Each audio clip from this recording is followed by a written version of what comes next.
Oh, what a day! What a lovely day!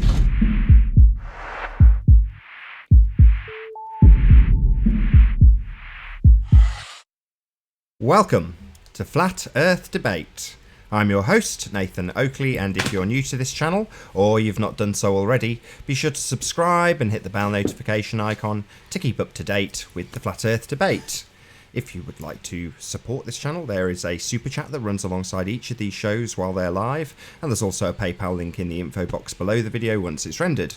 Most importantly, if you would like to join the discussion, simply mute the page you are currently watching, then click the link in the info box below this video to join the panel and express your views on the shape of the Earth. If you do join, please don't swear. If you do, you'll be ejected, and if you are, please don't try to rejoin the stream using sock accounts. You'll be warmly welcome back on the next stream.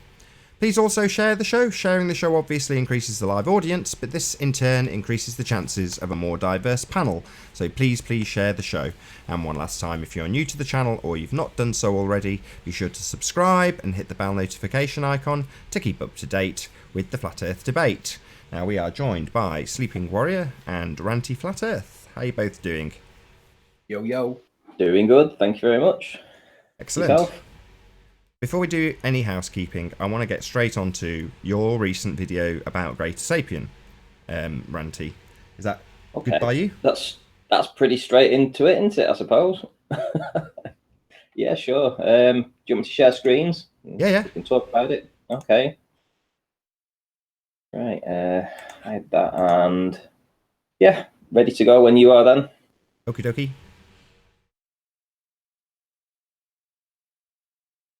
You're up.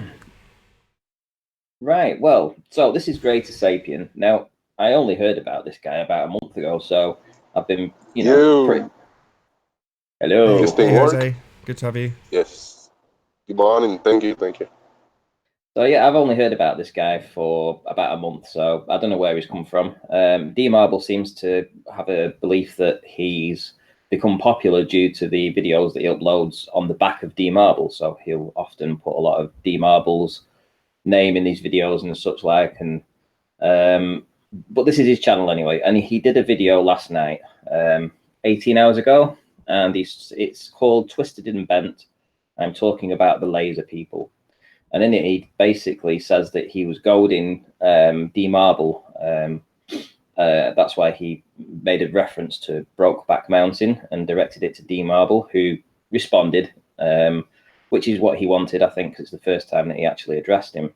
But he was going to then try and prove that D-Marble's laser experiment was wrong, wasn't going to work, and he was going to do an experiment to show this. So I decided to look at this video, and as soon as I saw it, I realized what he thinks he's proving, and what he's actually not proving. We all know that refraction is a part of our world. It happens. The light does bend. You can get a focused beam and you can aim it at a prism, and the light will go into a different direction. So we all know that light can refract. So a beam of light can do that. What we have an issue with is terrestrial refraction, which is obviously the looming of buildings beyond the curvature of the Earth, which is what they tell us happens when they include standard refraction 7.6R. So here he is in his eagerness to debunk D-Marble. What he does is he has a tray full of ice, and he has a hot piece of iron or something like that that's been baking in the sun all day, so it's really hot. So he's got two temperature gradients, and what he will do is he will pull the cold ice in front of the laser beam, and you'll see that he's focusing on this laser beam here, this red part here. So I'm just going to play some of the stuff, and you can see for yourself what happens to the laser beam when he actually pulls this this ice in front of it. And you will actually see that the laser beam does go down ever so slightly. You know, the beam is being refracted ever so slightly. It gets refracted more when he actually pulls the hot iron thing in front of it. So we've got a change of medium that's going on, and that change of medium is causing this light to go up and come down. Actually, technically not. No, it's the same medium. There's no change in medium. There's just change in the environment along the way. It's the same medium. Well, what he's done is he's got this cold air that's been pushed in front of the laser beam, and then the laser beam carries on through that cold air to actually meet the warmer air, and that actually causes the difference. Hey, Chocolate. What's up, guys? You're right. But what I'm interested in is the board itself. Now, if you exchange the board and you look at the board, forget the light. We all know that a beam of light can be refracted. What we're going to look at is the ambient light that's being reflected back from this board. So when I say that, we're looking at this board. He's put these markers across, these lines that are going across the board, as you can see. And this is a solid, object that he's actually looking at. So if we thought that this was a building, let's just change it around and say that this board in the background is a building that is shining this light on. When he moves the ice in front of the laser, we should also be getting the ambient light reflected through the same medium. So it'll be coming back and it'll be going through the medium of the ice or through the medium of the hot iron. And what we see is absolutely no change at all. So that kind of goes against their looming up beyond the curvature nonsense, because this is their argument. They say that entire buildings in all their entirety, not just a single stray beam of light, but entire buildings, towns, cities can be loomed up beyond the curvature of the Earth. What Greater Sapien is proving in this video right now is that that isn't the case. The building, the wall in the back that we're looking at now, this ambient light that we're seeing, that is actually being fed back towards the camera, so it's going through a medium change, should be moving. It should be going up and down the same as the light beam, but it's not. Isn't he also demonstrating that light bends up as well as down, not just down? Yes, when he puts this in front of this hot beam, this hot iron, the light does go up. The laser beam goes up. But why don't we get told that? Right, but can you see where the laser beam's gone up to there? It's gone up above. Sure, but we only get told that light refracts downwards. Exactly, yeah. But I've already done videos on that with Soundly's work showing that that isn't the case. However, Soundly, when he did his... Exactly. Well, anyway, look at the board, mate. Why is the board not moving? Why is the board staying stationary? Why is that not being refracted too? Just look, when he moves this board in front of this laser, we see the laser beam go up, but we're seeing the light from the board come back into the camera. So that's going through a medium change too. So why is that not moving? Why isn't that being lifted up? Because terrestrial refraction is nonsense, that's why. Yeah, absolutely. The board is the equivalent of what you're taking a picture of, and you can see it, i.e. it's being taken a picture of with a camera at zoom. It's the equivalent of your building in the distance, is the board, not the very focused beam of light. So I've got 3 issues with this video. 1, he shows that when he puts the warmth underneath it, it bends light up. Now, according to Rumpus, it only ever bends down. 2, if... hang on, let me think. What was my other point? I've lost my other 2 points now. I should have written them down. I can't help. I've got to stop you there. You're misrepresenting Rumpus. So I can't believe I've got to do this. No, he's not saying it only bends down. He's saying that in relation to the curved surface that it's travelling over, it's bending less in relation to the surface. So what you're calling up is just less down. But what this guy's demonstrating is that the light bends up, not down. I agree, but I'm just saying that when you said it in terms of Rumpus, by doing so you're misrepresenting his position. It doesn't change or alter the fact that the laser light is not representative of what Rumpus does talk about. He's saying the light that is coming from the buildings refracts around a presupposition of a sphere Earth at 7.6, the radius of that presupposed sphere Earth. So the buildings are equivalent to the board. And but to be fair, Nathan, I'm only misrepresenting his statement if the statement that we live on a sphere is true. Because if we live on a plane, then it is indeed. up. I'm not going to disagree with you. That's absolutely true. However, he doesn't think that, so I can't help but... I don't want to defend Rumpus here, Anthony, I assure you. But one thing that is clear is that this is why the Globers don't do experiments. It's because they cannot make a building loom up from beyond a hill. or beyond the curvature of the Earth. And Not an this is experiment. the exact reason as to why that is the case, because yes, they can make a beam of light change direction. That is a physical thing that can be done. You can see that, it can be evidenced, you can do it yourself. But what you can't do is make a building loom up. Now, if you look at the board in the background and assume that is the building that we're trying to see beyond the curve, it should be moving as it goes through this temperature gradient as the light comes back into the camera lens. The only thing that's being affected is the beam, not the ambient light from the wall. I wonder what his answer to that is. It's a fair point.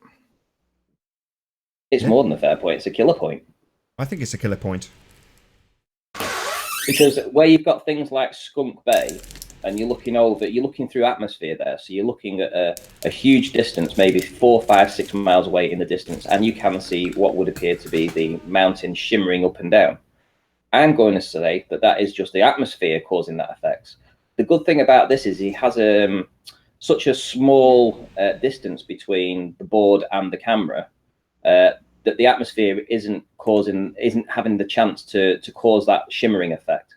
So this is a great experiment done over a very short distance, which shows a massive gradient change between freezing cold water, and the temperature, I believe, was 87 degrees. So there's a huge temperature differential here, yet the board in the background doesn't move at all. The only thing that changes is the beam of the light, not the board in the background. So whenever they say that things in the background are being loomed up, that's just nonsense. This experiment proves that. He essentially debunks his own model with this one experiment right now.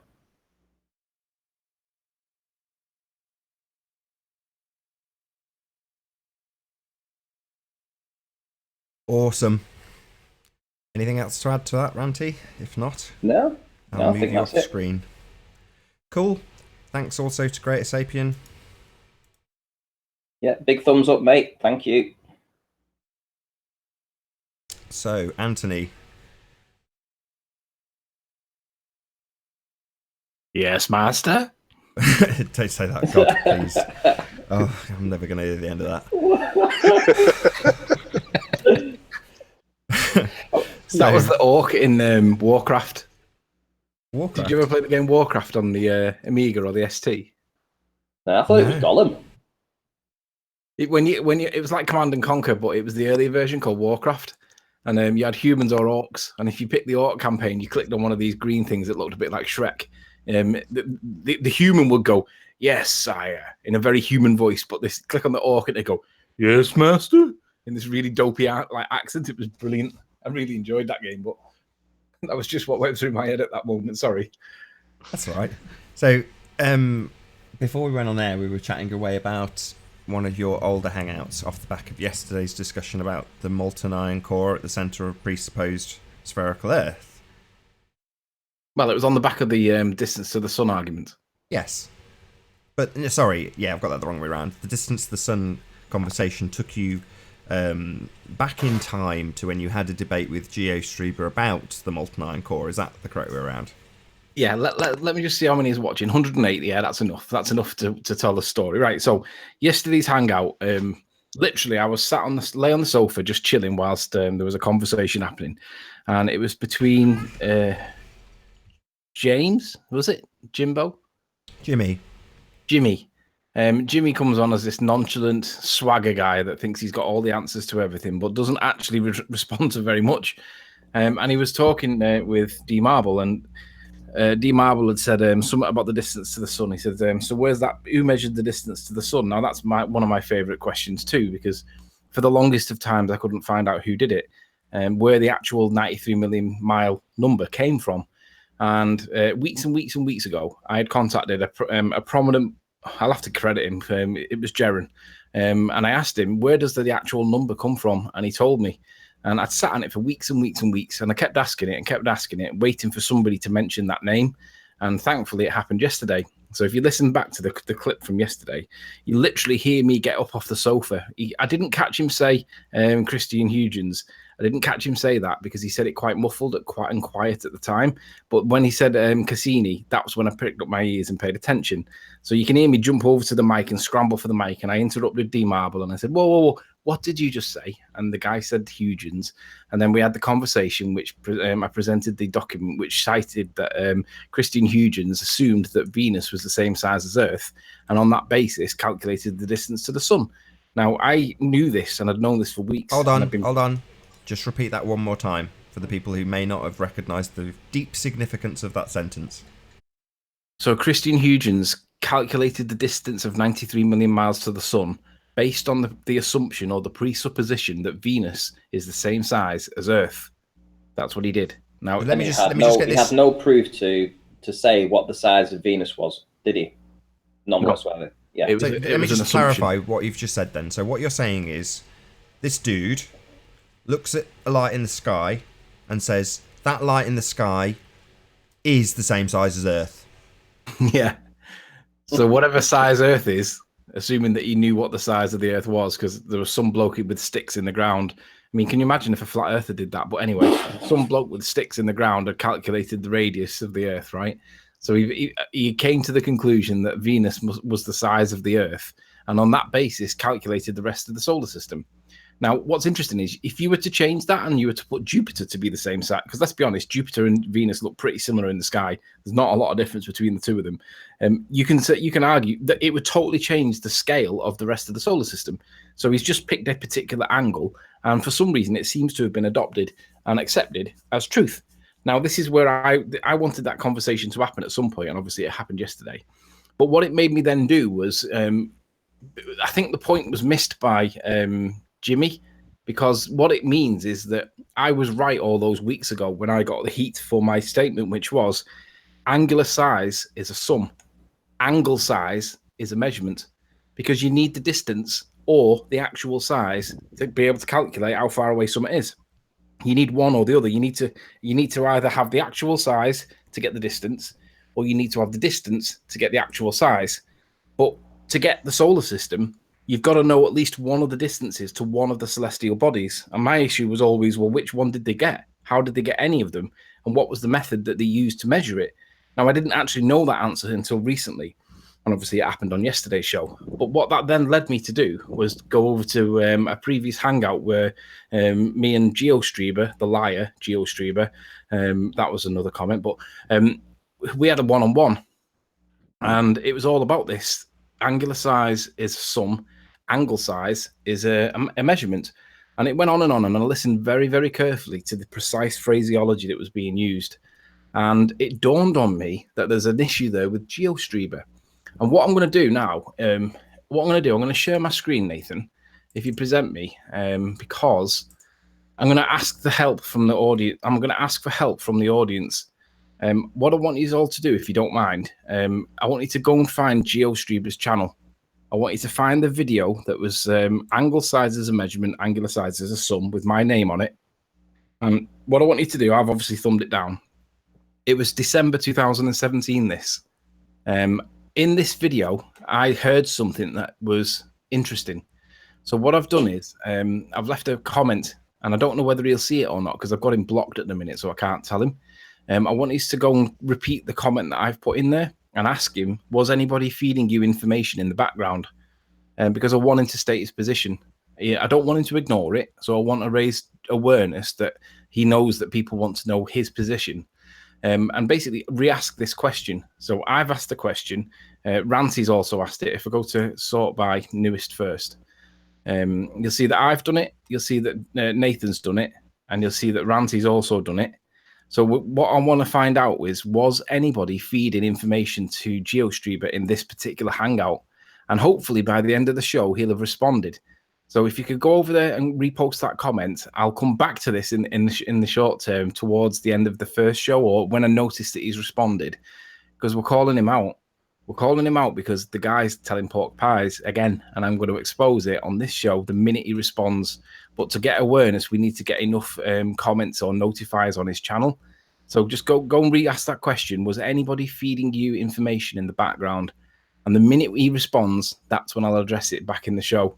And you're going to really enjoy this because you're going to see how sneaky these ballers are. And this ties in nicely with the Reds rhetoric thing with Nathan. Reds has called Nathan out, as it were, to an open hangout, so on a neutral channel. Nathan, do you want to take over? Well, hang on just a minute. Can we get some clarity with this? You remember Gio? I remember back in those days because I was doing a lot of work with you at that time. And you told me, I remember specifically telling me that you was going to do one-on-ones. You were going to have one-on-one debates with Gio. Yeah, all the hangouts I had with Gio were under the assumption that it was a one-on-one. It was me and Gio, and that was it. And most of the time, all the hangouts were presented that way. It seems like it's me and Gio and nobody else. But on this occasion, we need to raise awareness because I want him to state his position before I tell the rest of you what I've got to show you because it's brilliant. So we just need to raise awareness by getting them notified into his inbox so he knows that there's something there. Because I want him to state his position. I don't want him to ignore it, so I need a little bit of awareness for it and a little bit of momentum. And I want him to state whether he was on his own or not, or whether he had somebody feeding him information in the background. And once he commits to a position, it's golden. So well, one thing's for sure, probably by saying what you've said, I think everyone probably knows what sort of things we might have in store for him if he responds by saying that he was not being fed any information. Yeah. However, one thing I will say is that every time that we have ever done debates before, and we've heard this before, we have caught them doing it before. They say they will have one-on-one debates, and they are definitely being fed information in the background. Of course, which is the reason why Red's Rhetoric wants Nathan to go out to a neutral channel, because there is no neutrality on a neutral channel. What happens is Red's Rhetoric and his friends will be in the background on TeamSpeak or something like that, and Reds will be getting fed info. And the minute Nathan brings someone up to use against him in some way, 3 or 4 of them will be going. They'll go off like a starburst, and they'll go and try and seek information to discredit the source or discredit the information or counter the information. So you're actually fighting 4 or 5 of them. You're not fighting one on his own. But on this one occasion, yeah, you can all imagine what may or may not be resulting from if he responds. But I want him to state his position because it's a test of his honesty, not a test of my evidence, because the evidence is glorious. The test is of his honesty. So if we can get him to state his position, that's what we're trying to achieve. It doesn't really matter what his answer is. Let's just get him to commit to a position, and then we'll address it towards the end of the show if we can get a response out of him. So go to his channel and give a good, nice comment for it. What was the name of the video again so that people can find it? I believe it was in December of last year, was it? Angle size. It's my quote. Angle size is a measurement. Angular size is a sum. They don't like it. So it was in December, just before Christmas, and it's probably one or two in December. So it's maybe 6-7 months ago. So if you're listening, Gio Streiber or Gio Streiber's friends, let's get your position stated, and let's get you commit to a position, and let's see whether you're telling the truth or not. So essentially, this is like, how honest is it to have a one-on-one debate with somebody? Well, at this point, troll. At this point, it's a question of how honest is Gio Streiber going to be. We'll come back to the hangout itself after he's stated his position, but for the minute, I just want him to state his position because he's blocked at the minute because he started to support Jeremy on that Children of Flat Earth thing. So I didn't agree with that. I think children should be kept out of this discussion for obvious reasons. But because he did that, I had to block him. And then because he got blocked, I don't know whether he'll see the comment or not. He should see the comment, but just need to raise a little bit of awareness for him and let's get him to state his position. So when we call people baller trolls, we say that because we know the games that they play and how they always seem to do this ganging up on people. So whenever they give a position, they're always lying. They always say they'll do a one-on-one, and it never, ever is. Well, I had my first 2 hangouts were with Red's Rhetoric. And the first time I went in there, I got the feeling that I was laying when you dig a grave and you have a rectangle in the floor, it felt like I was in that grave looking up, and there were all these eyes and noses peeping over the side, looking down on me. And that's how I felt. And then the second time I went in there, it dawned on me that he couldn't be doing this work all on his own because he had this information, the resources that he was relying on at his fingertips. And he couldn't possibly be doing that and debate me at the same time because you can't multitask. You can't specifically look for an article that helps your position and continue on the argument. You need to pause whilst you concentrate on what you're looking for. And he wasn't doing that. He was citing these things back at my fingertips. And I was like, So I suspected it right at the very start that these guys were being fed. Hey, Spares. How you doing? Hello, it's me. Hey, Jimmy. Hello, how you doing? Hello. Hello. Hello, good to You have hear me you. okay, yes? Hello, both. Yeah, good to see you all. So one thing you'll find with agents and trolls, shills, is the simple fact that they can't act like normal humans would do in a typical debate. So if you're out with your friends and you're talking about something, let's say you're talking about football or anything in general, you'll always reach a point where you can agree to disagree, or you at least concede some things to their point of view.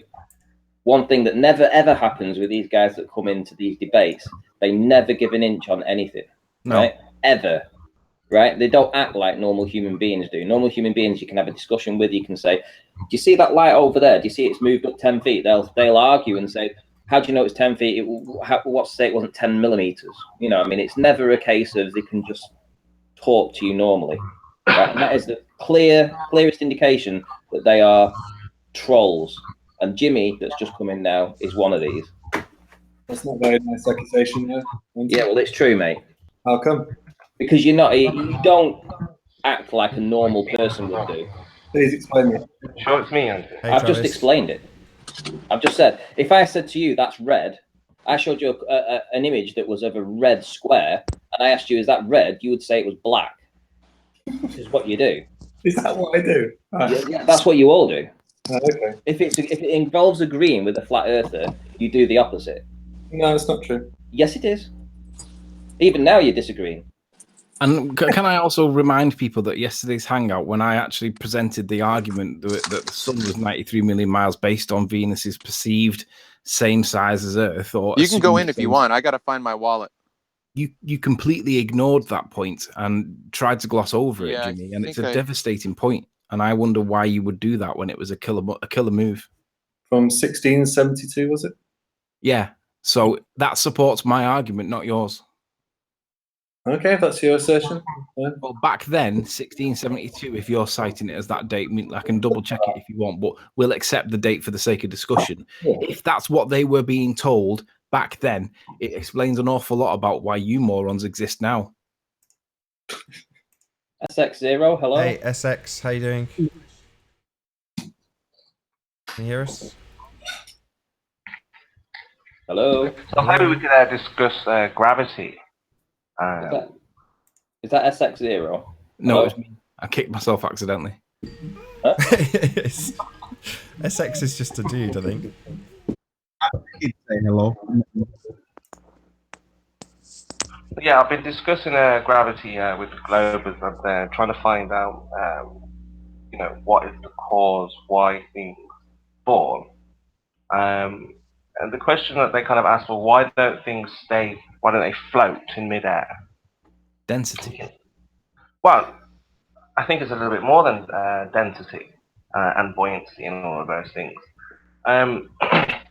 We were discussing the atmosphere, what it's made up of, what it comprises of, and we understood that there's lots of water in the atmosphere.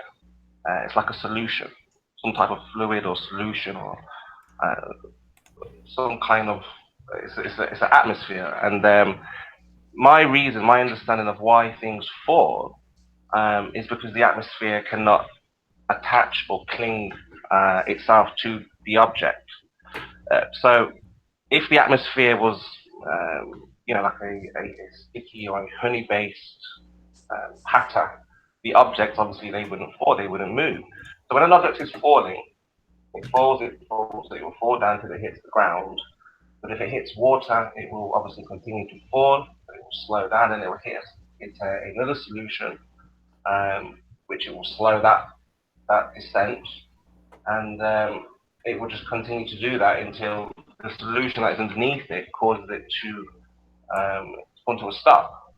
So yeah, density and buoyancy has something to do with it, but the reason, what I feel, why things don't just float is because they cannot attach to the atmosphere. Right? We don't have material that attaches itself to the atmosphere.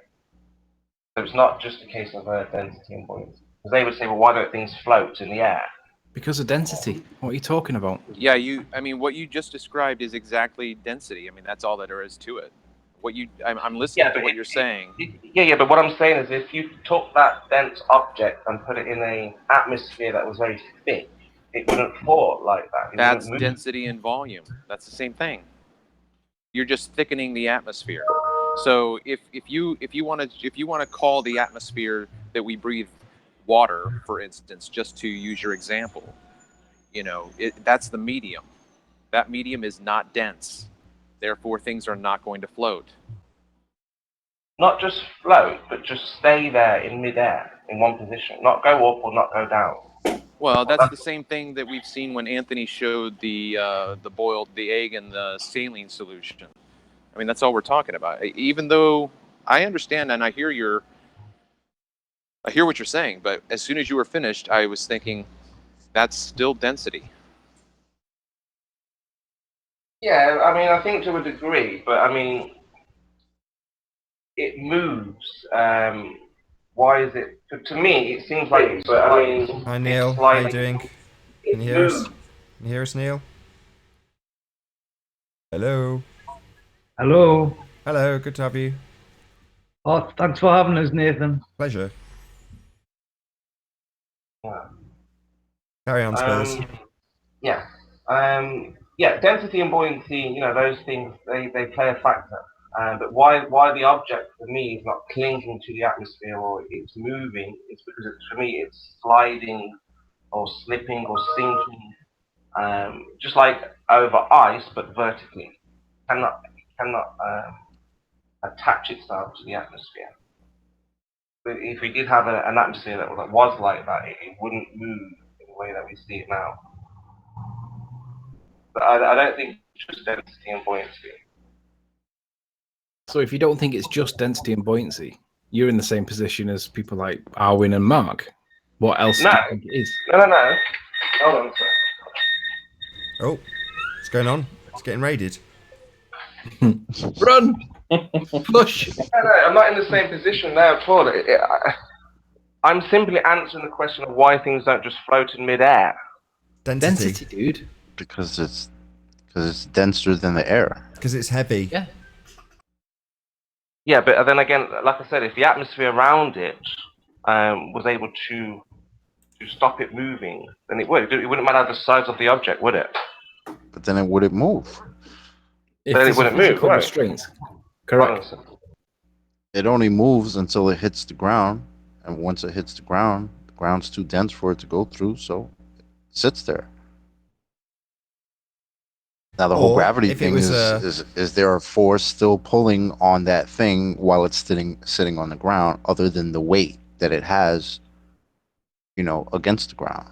That's the question. Or it may hit water. If it's a leaf, it'll hit water and stop. But if it's something that's more dense than the water, it'll go through the water and carry on going down. It won't stop at the level of the earth, if you know what I mean. If you were holding a brick or whatever. But ultimately speaking, that would still potentially have a buoyant state at some point as it sinks. It would potentially stop sinking, just suspend in midair like you're describing with something that's definitely more dense than the air.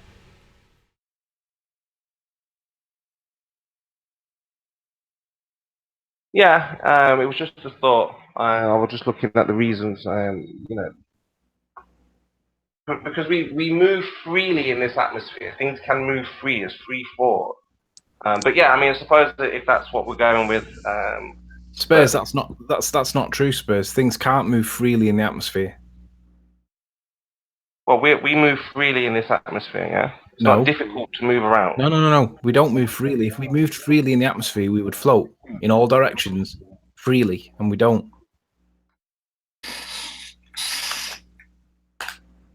Well, if we didn't move freely, we wouldn't be able to walk, would we? No, you're fighting. Using energy. Walking is the process of countering your own density, which is why lighter people run faster generally. You counter your own density with your muscles in your legs. But if you didn't do that, you'd just be lay on the floor. You say people run faster because of what? Generally, the lighter you are, the quicker you're able to move. No, you run faster because you generate more power. Sure, that's another factor. But generally speaking, the bigger somebody is, you can't sprint that fast. Trust me. I could do long distance. That's the point, though, isn't it? It doesn't matter if the power is there. Yeah, so if you can generate that power, you will be able to. to move. Yeah, but so you don't think that the mass of the runner has got anything to do with the speed that they run at based on their power? Well, I saw this article where this woman, she lifted a car which was 20 times her weight. And where did that force come from? Where did that power come from? How did she generate? Yeah, it comes from her muscles, right? That's not my point. The point is that there is a correlation between the lightness of the runner and how fast they can run. Now, there are exceptions to the rule, and it is subject to the power of the legs that are doing the movement. But generally speaking, the lighter you are, the quicker you'll move. That's why whales swim dead slowly and dolphins are much quicker.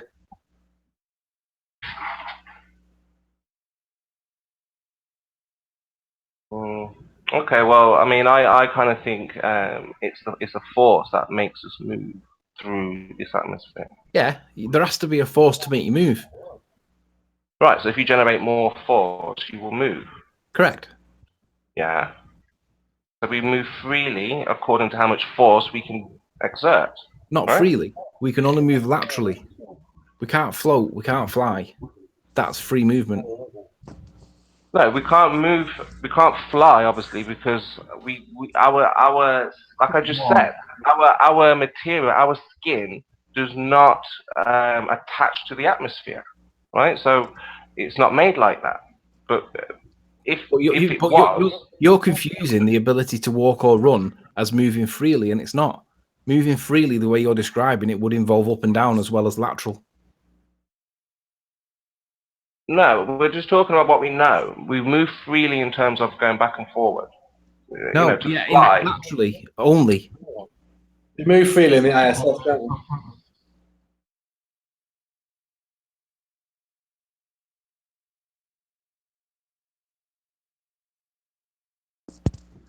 So we are free to move, but we do not move freely. Yeah, that's correct.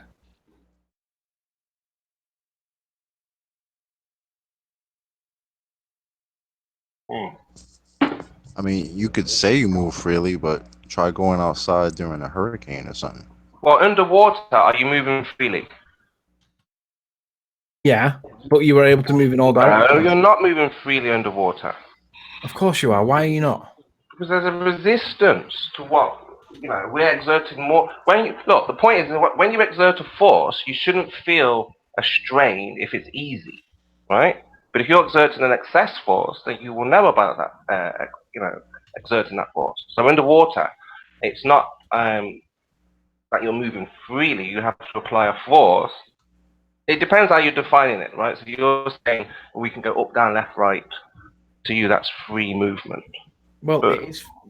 Yeah, but I was contrasting your statement, which was we are free to move. We have free movement, and we don't. I was only using it to contrast your point about walking. Yeah, and the only reason why we can't go up is because we cannot exert enough power to go up. No, because once you're detached from the ground, you've got no way to create the force to make you move. That's my point. Yeah, like you cannot create enough power or force. Not power. Once you're disconnected from the ground to push against, your density will bring you straight back down again. What goes up must come down, right? Yeah, they would say that you're being pulled down. Right. So identify the force of pull if it's not the density of your own mass. Well, you're not being. That's not the reason why you can't get off the ground, is it? You're not being pulled to the ground. That's not the reason, is it? What do you mean? Anatomy. Your we're not birds. We don't have wings. No, but the reason why we can't get off the ground is not because we're being pulled. It's because you need something to counter your own mass. You need a force. Or you would need a material so you can attach to the atmosphere and basically how you paddle up, climb up water. Obviously, yeah, we don't have technology to do that, but a coat or special paint, yeah, that's the only reason why. Because what you're trying to say is why we can't get off the ground. You're not very clear on that reason. What do you mean? I'm as clear can be.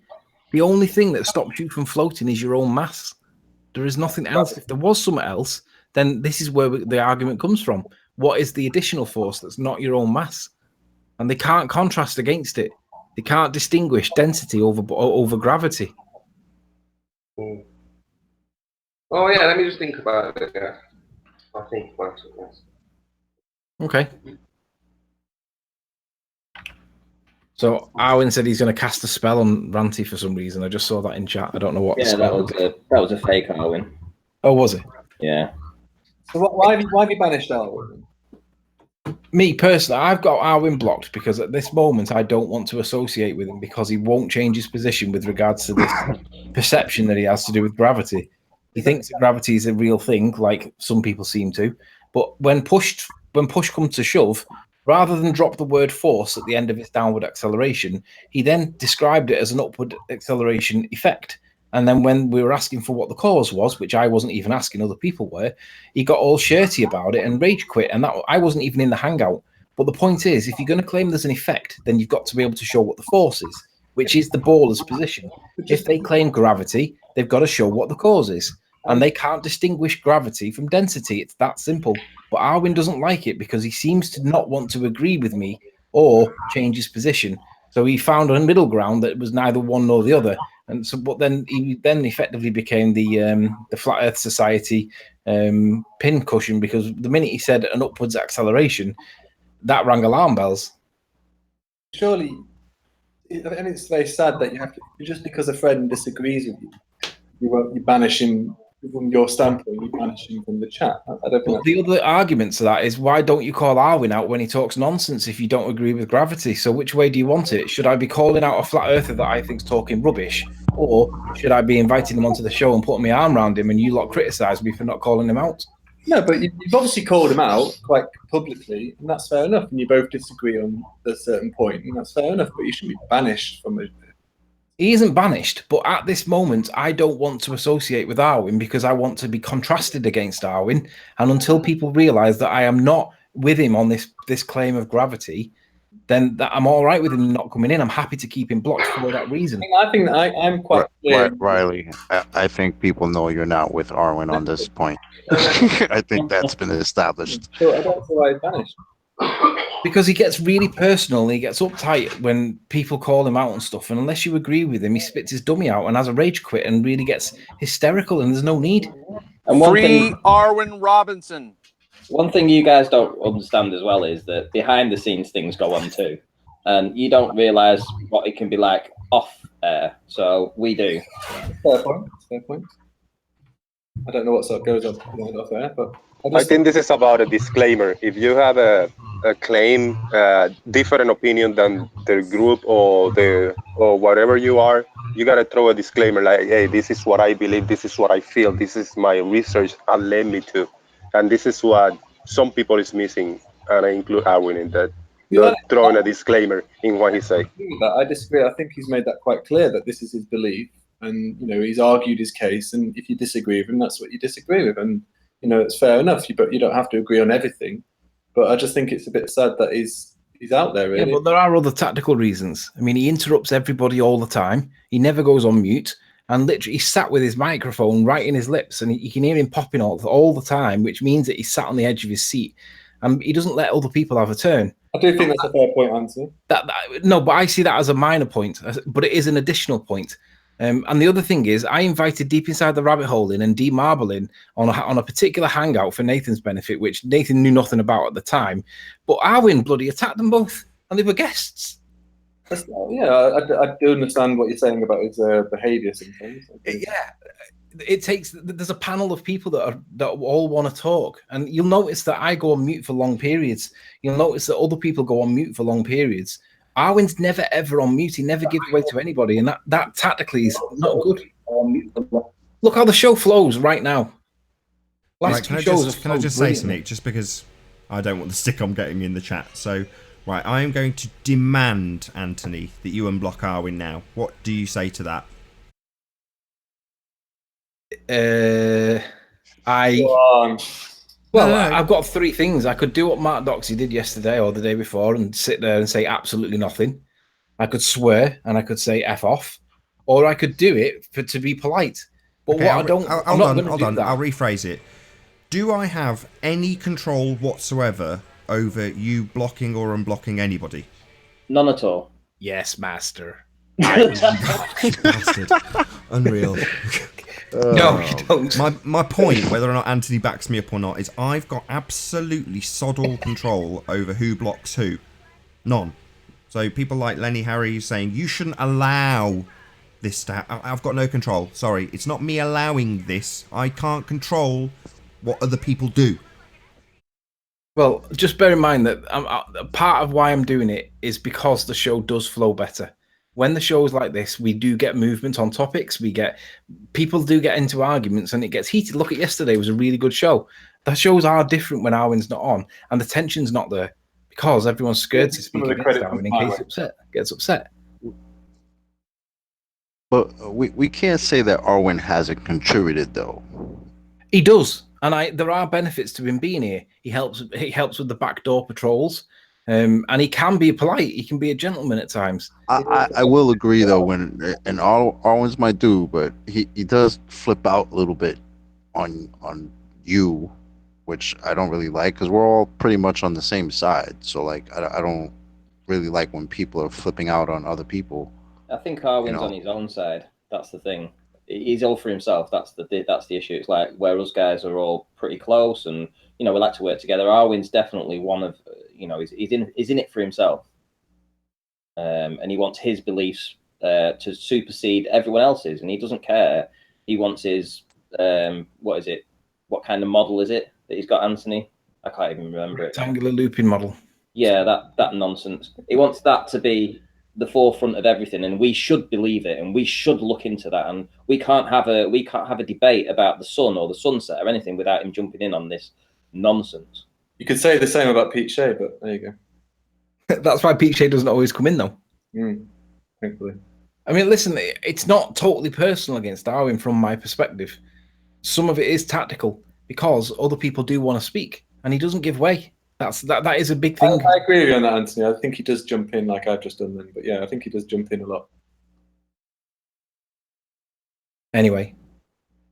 Arwen, just to answer your question, yeah, you do have a point.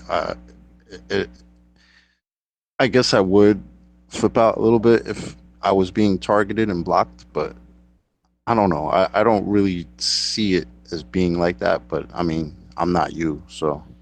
Well, I see it as this way, like, and besides that, like you and Riley have been going back and forth for a while, even way before this particular argument. Like you guys have always kind of gone back and forth, even though you guys are both flat earthers. You don't agree on a whole lot, so I think that's part of the problem. Maybe it's just like sometimes personalities don't mesh. Well, what we found was that we were doing presentations and getting points to a conclusion, or we'd have a glober that would be in the debates and we would have him pinned down to a certain point. Just when we were about to sort of like lay the hammer down on the guy and get the final win, Arwen came in and saved them. And it was on cue. Let me add to that. Let me add to that. One thing that Arwen hasn't got in his head, right? He doesn't stick with the conversation, right? What happens is you build up to a point and people start you can hear that the tones start rising and the volumes get louder and it gets to the crescendo of a point, right? The pinnacle of the point, and there needs to be that pause. That pause has to be there.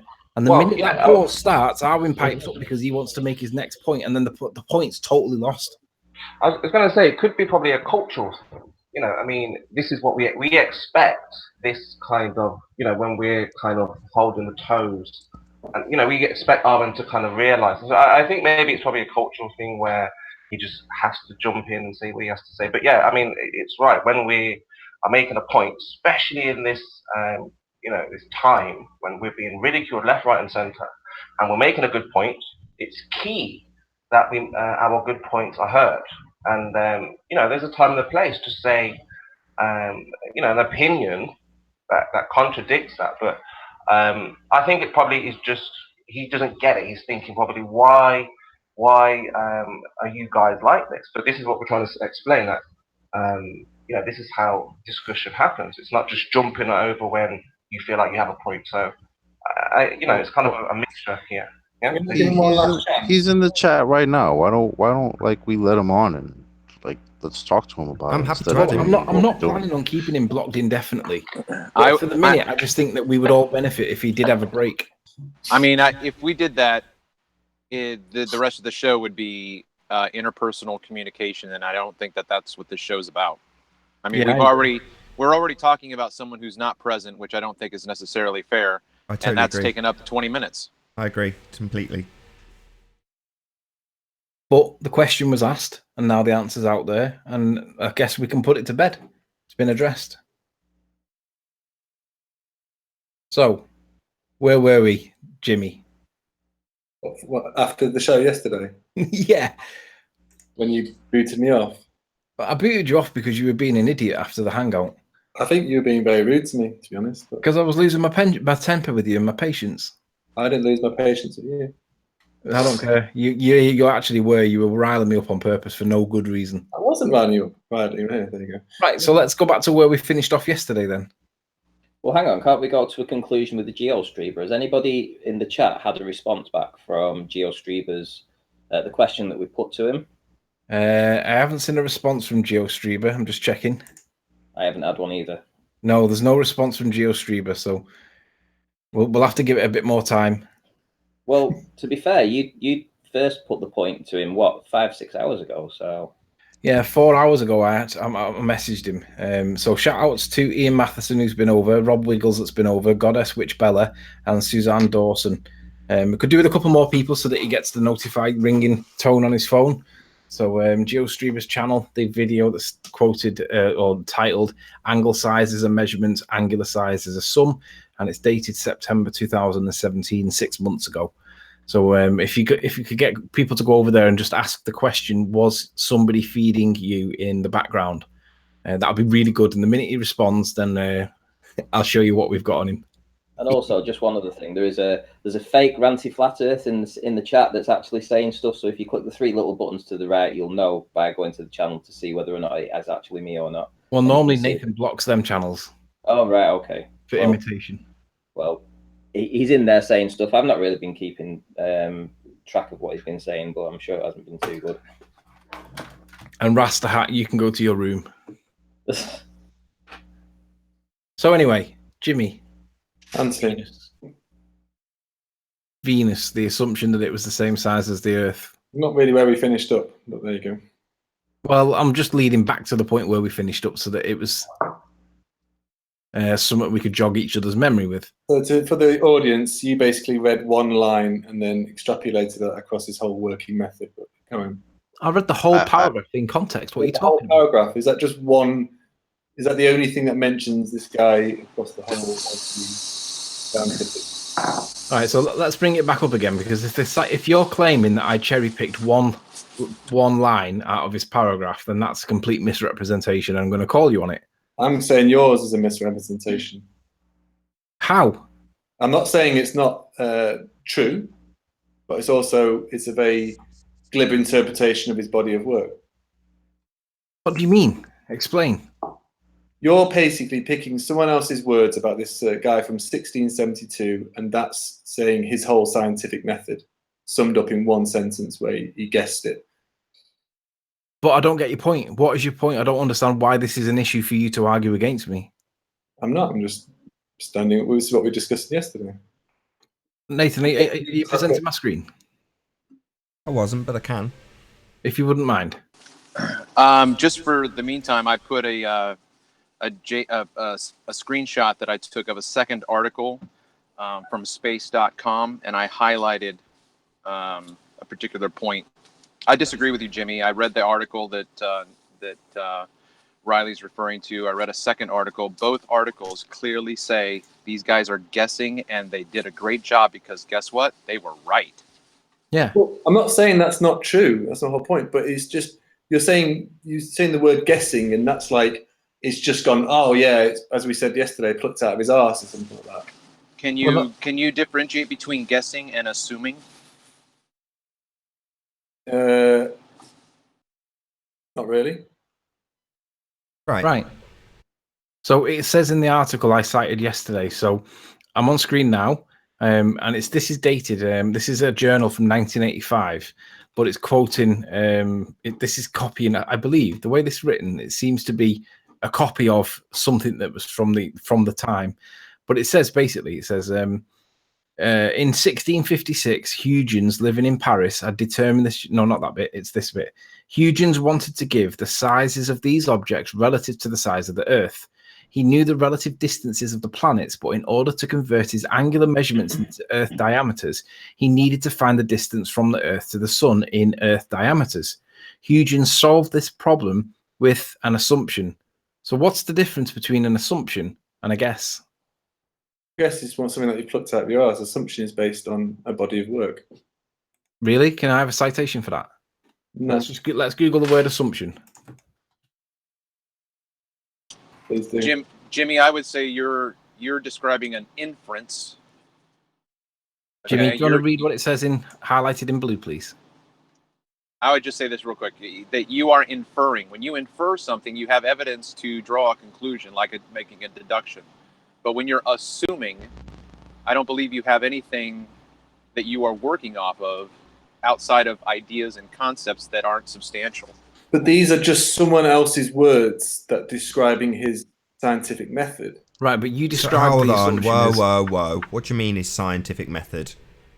However he came to the guess, the assumption, the inference, this is just one sentence and you're using it as like, yeah, he basically put the figures out of his arse. But hang on, you were the one that expressed that term, not us. That was your term.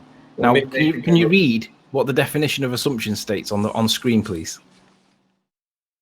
For me to read it, sorry. Yes, please. A thing that is accepted as true or as certain to happen without proof. Right. So how's that any different to a guess? Should we get the definition of guess? Please do.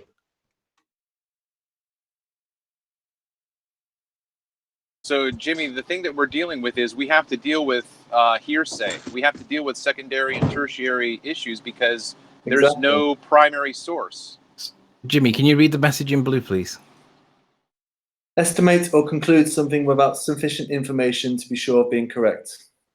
What's the difference between guessing, plucking something out your ass, and that's not the point, guys. That's not the point. I'm saying you're taking one instance of where it's mentioned his name and what he did, and then just saying he basically just went, oh, it's probably the same as the Earth, so it's 12,000 whatever. Well, I could cite, but that's what he did. Hold on, I can cite Travis's. Hold on, Anthony. Hold on. You're defying the facts. So are you saying that's not what happened, Jimmy?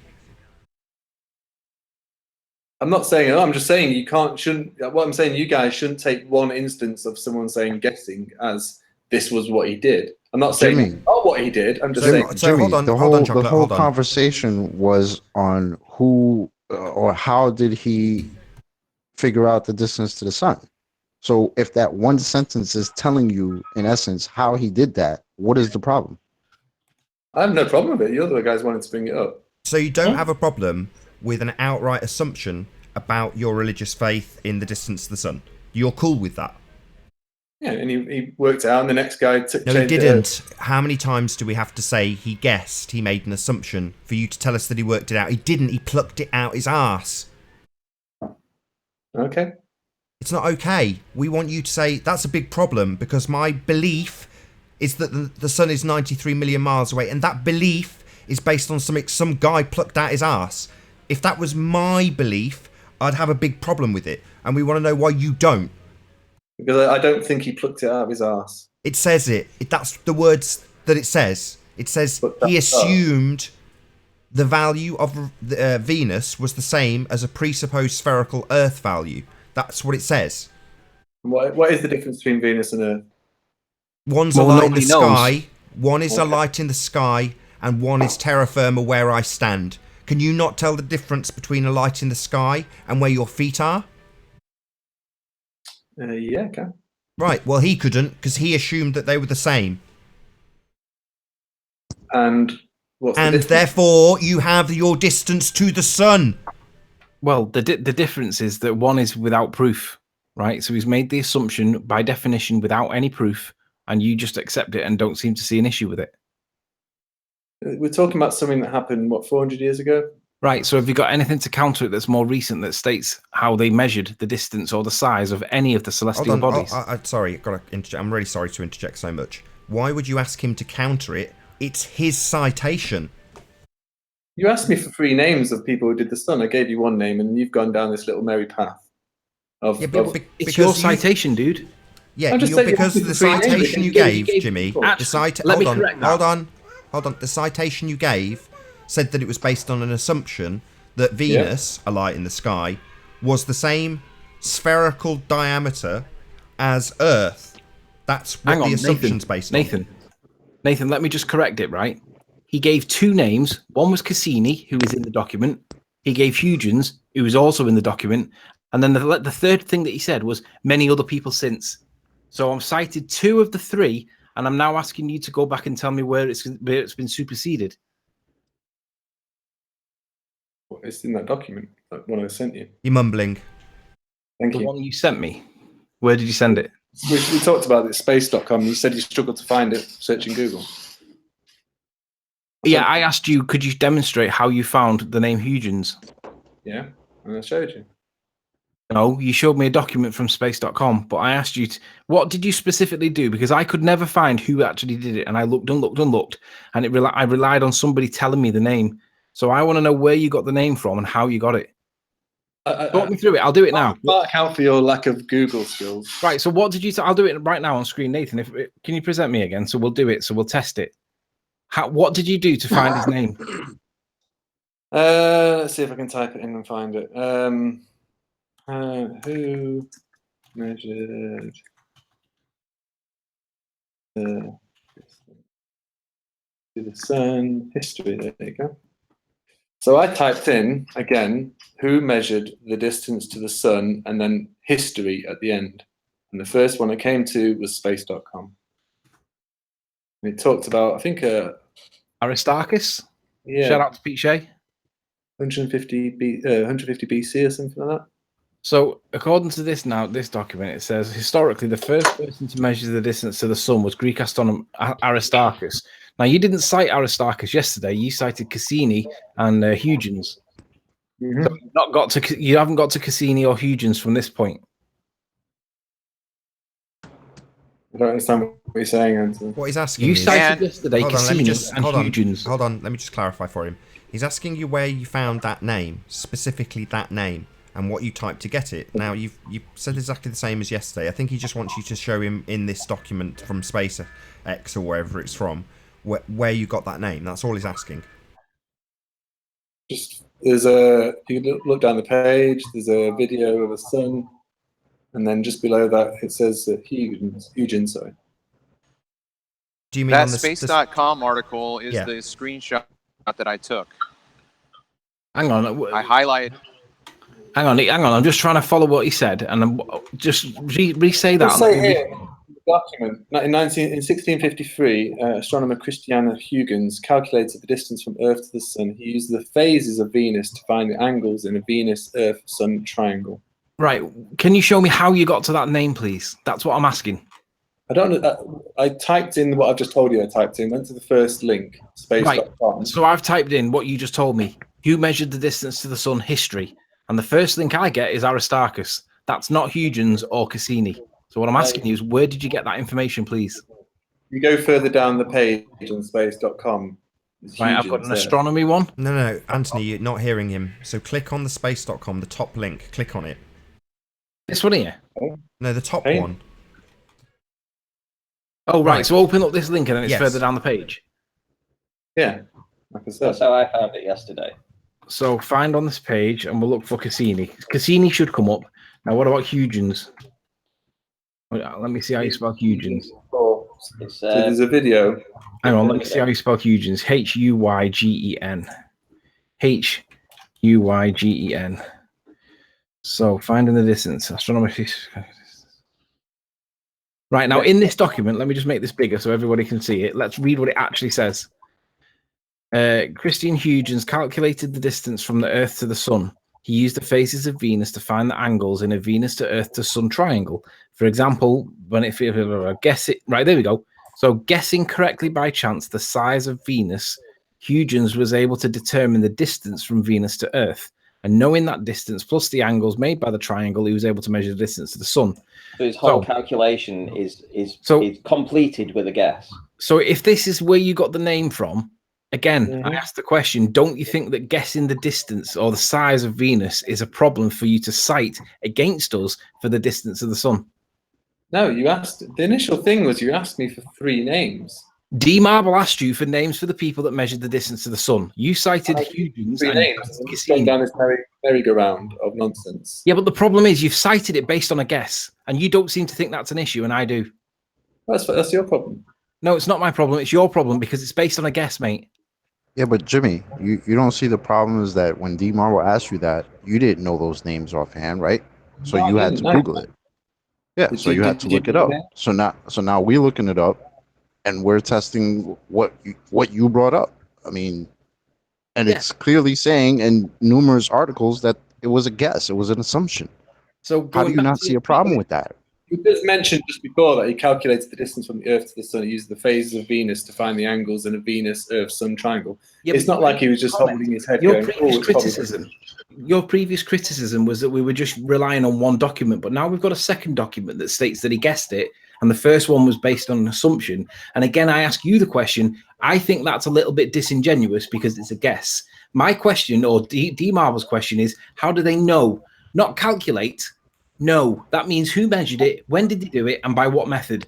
And the method turns out to 20 be a years guess. later, Anthony, 20 years later, Giovanni Cassini used a method involving parallax or angular difference to find the distance to Mars, and at the same Sorry, did time you say figured out the distance to the Sun. parallax? Right, citation, Since please. this method is more scientific, he usually gets the credit.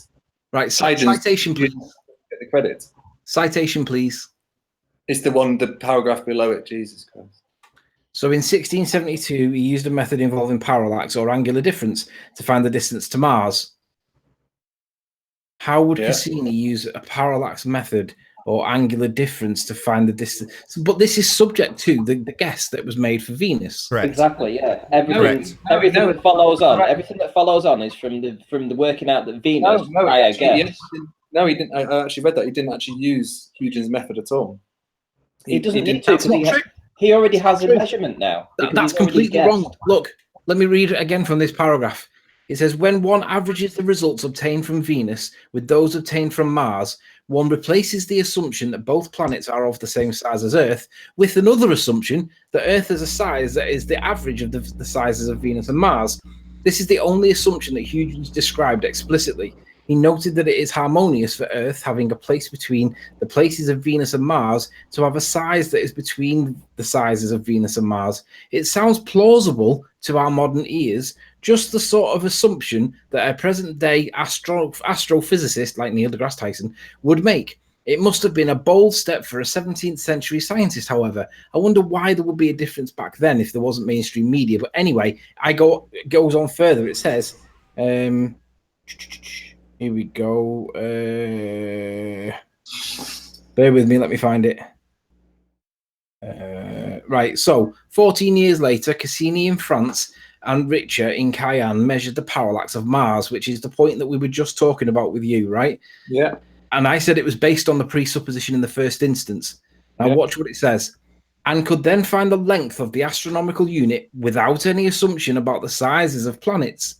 So he seems to support your position at this point. Thank you. Cassini derived the size of the solar system and described his results in 2 papers of citations are given without any reference to Huygens. Thank you. Cassini's value for the astronomical unit was 11,000 diameters in the earlier paper. Since Huygens and Cassini were working in the same scientific institute, they could scarcely have been ignorant of one another's work. It says on the one hand that he didn't use it, but it seems unlikely that they were working in the same institute. So even if we accept for the sake of discussion that they didn't use this assumption, the fact that they were both working together in collusion almost suggests that they probably knew about each other's work and did so anyway. And with that, I'm going to say first and foremost a huge, massive, enormous thank you to all of the live audience for tuning in and hopefully sharing this debate.